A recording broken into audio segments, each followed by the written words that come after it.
नमस्कार विद्यार्थियों। बीए प्रथम वर्ष के जो भौतिक भूगोल प्रश्न पत्र है उसमें हम बात करेंगे पृथ्वी की आंतरिक संरचना।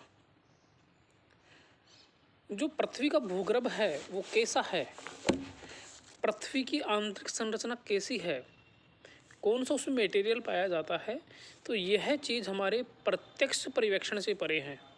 क्योंकि जो पृथ्वी का आंतरिक भाग में है वह अदृश्य भी है और अगम्य भी है, जो दिखाई भी नहीं देता और वहाँ पर कोई पहुँच भी नहीं सकता।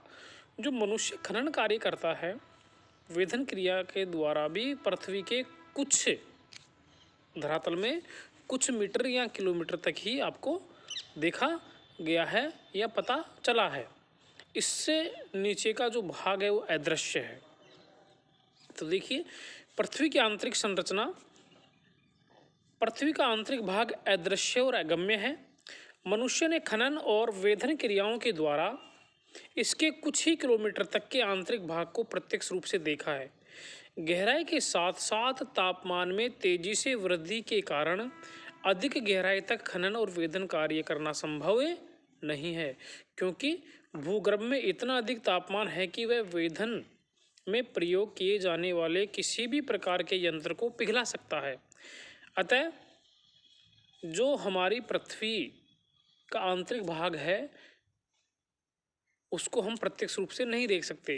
तो ऐसे कौन कौन से स्रोत हैं जिनसे पृथ्वी के आंतरिक भाग की जानकारी हमें मिलती है।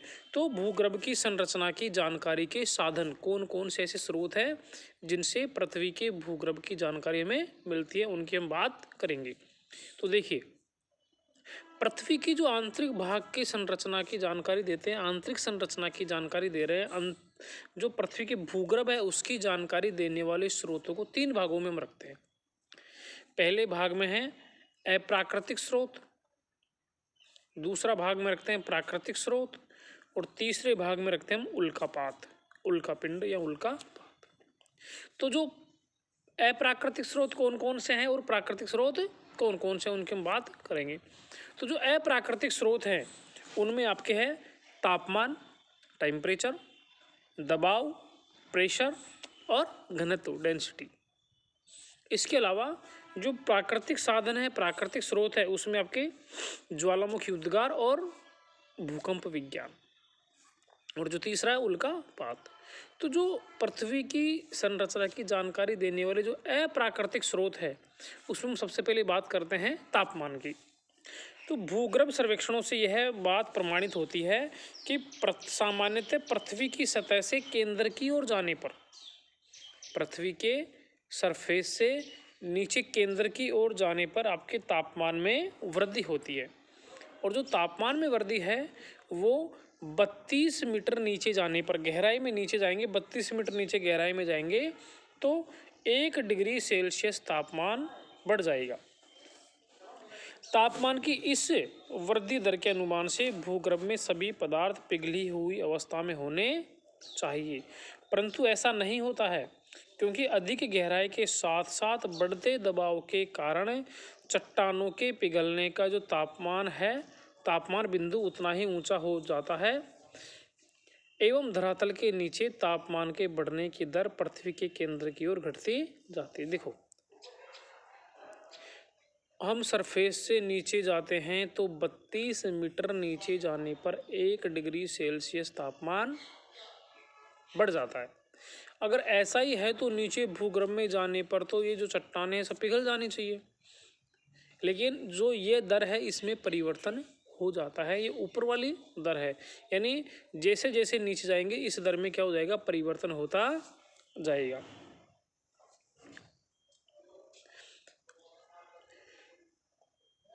तो एक बात तो यह सिद्ध हो गई कि पृथ्वी में सरफेस से नीचे भूगर्भ में जाते हैं तो तापमान में लगातार वृद्धि होती जाती है। पृथ्वी के जो केंद्र की बात करें तो उसका तापमान लगभग 2000 डिग्री सेल्सियस के लगभग है। जो दूसरा अप्राकृतिक स्रोत है वो दबाव। भूगर्भ में मोटी मोटी परतों के बढ़ते दबाव, जो पृथ्वी के ऊपरी भाग है उसका दबाव कहाँ पड़ रहा है, भूगर्भ पर पड़ रहा है। तो भूगर्भ में मोटी मोटी परतों के बढ़ते दबाव के कारण केंद्र की ओर घनत्व बढ़ता जाता है और केंद्र पर उच्च तापमान के कारण यहाँ पाए जाने वाले पदार्थों का द्रव्य रूप में होना स्वाभाविक है, परंतु ऊपरी दबाव के कारण वह द्रव्य रूप ठोस का आचरण करता है। अतः केंद्र में अधिक दबाव और अधिक तापमान के कारण जो सेलें हैं वो प्लास्टिक नुमा ठोस है। देखो, अत्यधिक ताप के कारण तो क्या होनी चाहिए, पिघली अवस्था में होनी चाहिए, लेकिन ऊपर से क्या पड़ रहा है, प्रेशर पड़ रहा है, दाब पड़ रहा है, तो अत्यधिक तापमान और अत्यधिक दाब के कारण वो एक लिक्विड के रूप में नहीं होकर किसके रूप में, प्लास्टिक के रूप में ठोस है, प्लास्टिक नुमा ठोस है। तो यह बात सिद्ध होती है कि जैसे जैसे भूगर्भ में सरफेस से भूगर्भ में जाते हैं दबाव बढ़ता जाता है। जैसे एक बुक्स रखी है, इसके ऊपर 50 बुक्स रख दो, तो सबसे ज़्यादा जो दबाव पड़ रहा है कौन सी बुक्स पे पड़ रहा है, नीचे वाली बुक्स पे पड़ रहा है। ऊपर की जो सारा दबाव कहाँ पड़ रहा है, यही बात कहाँ लागू हो रही है, पृथ्वी के ऊपर लागू हो रही है।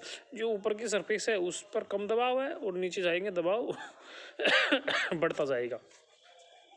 घनत्व, पृथ्वी के केंद्र की ओर निरंतर दबाव बढ़ने और भारी पदार्थों के होने के कारण उसकी परतों का घनत्व भी बढ़ जाता है। न्यूटन के गुरुत्वाकर्षण सिद्धांत के अनुसार संपूर्ण पृथ्वी का घनत्व 5.5 है और केंद्र का औसत घनत्व कितना है, 11 है। इससे पता चलता है कि पृथ्वी के आंतरिक भाग का घनत्व क्या है, अधिक है। उस पृथ्वी का औसत घनत्व 5.5 है, लेकिन ऊपर की परतों की बात करते हैं तो जैसे सियाल का 2.7 है, सीमा का 4.7 से 4.9 है और नीचे केंद्र का 11 से भी अधिक है। इससे यह सिद्ध होता है कि जैसे जैसे सरफेस से भूगर्भ में जाते हैं तो आपके तापमान में वृद्धि होती है, घनत्व में वृद्धि होती है और दबाव में वृद्धि होती है। इसके अलावा जो प्राकृतिक साधन हैं उसमें ज्वालामुखी उद्गार, यह प्राकृतिक साधन थे। ज्वालामुखी उद्गार क्या है, देखो ज्वालामुखी उद्गार से निकले तत्व वह तरल मेघमा से यह स्पष्ट होता है कि पृथ्वी के अंदर का कुछ भाग तप्त और तरल मेघमा अवस्था में, जब ज्वालामुखी आते हैं तो पृथ्वी के अंदर से तप्त और गर्म मेघमा निकलकर बाहर आता है, जिससे ये पता चलता है कि पृथ्वी के अंदर कहीं न कहीं एक परत ऐसी है जो क्या है, लिक्विड अवस्था में है, तरल अवस्था में है और गर्म अवस्था में है। दूसरा भूकंप विज्ञान है। इससे क्या साक्ष्य प्राप्त होते हैं, जब भूकंप आता है, भूकंप विज्ञान यह वह विज्ञान है जिसमें भूकंपीय तरंगों का सिस्मोग्राफ द्वारा अंकन करके अध्ययन किया जाता है। भूकंप भूपटल का आकस्मिक कंपन है जो भूगर्भ से उत्पन्न होता है। जब पृथ्वी अकस्मात अचानक से कंपन करने तो उसे भूकंप कहते हैं। तो जो भूकंप तरंगे हैं, पी तरंगे, एस तरंगे और एल तरंगे, इनमें भी आपके चलने में, गति में अंतर होता है, जिससे आपको ये पता चलता है कि जो पृथ्वी का आंतरिक भाग है वो सब जगह समान नहीं है। ये 3 प्रकार की तरंगे होती है, पी तरंगे, एस तरंगे और एल तरंगे। पी तरंगे सबसे तीव्र गति से चलती है और ठोस, तरल, गैस तीनों प्रकार की पदार्थों से गुजर सकती है। लेकिन जो द्वितीय तरंगे है वो केवल ठोस के माध्यम से चलती है, तरल पदार्थों से नहीं गुजरती। और धरातली तरंगे, जिन्हें एल तरंगे कहते हैं, वो केवल धरातल पर ही चलती है एवं मध्य केंद्र पर सबसे बाद में पहुंचती है। वह सर्वाधिक विनाशकारी होती है। और ऐसा जो क्षेत्र है जहाँ पर कोई भी भूकंपीय तरंग नहीं पहुँचती उसे बोलते हैं भूकंपीय छाया क्षेत्र, जो आपके 150 डिग्री से 140 डिग्री के बीच का क्षेत्र होता है, जहाँ पर कोई भी भूकंपीय तरंगे अभिलेखित नहीं होती है। और जो तीसरा स्रोत है हमारे उल्कापिंड, तो उल्कापिंड सौर परिवार का ही अंग है और ये ग्रहों की उत्पत्ति के समय अलग होकर अंतरिक्ष में फैल गए थे। कभी कभी ये उल्काएं धरातल पर गिरती है, इस क्रिया को उल्कापात कहते हैं। इसके अध्ययन से ज्ञात हुआ कि उल्काओं की रचना में निकिल और लोहा पाया जाता है। चूँकि जो उल्का है ये भी सौर परिवार का हिस्सा और जो पृथ्वी है वो भी सौर परिवार का ही हिस्सा है। पृथ्वी भी सौर परिवार के एक सदस्य है। तो पृथ्वी में चुंबकत्व गुण पाया जाता है। आंतरिक भाग में निकिल लोहे मिश्रण के कारण पृथ्वी में एक गुण उत्पन्न हुआ है। तो उल्काओं में लोहा और निकिल पाया जाता है, वही भाग पृथ्वी में पाया जाता है। तो जो उल्कापिंड हैं, उल्काएं हैं जो आपके ब्रह्मांड से नीचे गिरती हैं, उनसे भी पृथ्वी की आंतरिक संरचना का पता चलता है। तो ये थे पृथ्वी की आंतरिक संरचना की जानकारी देने वाले स्रोत। धन्यवाद।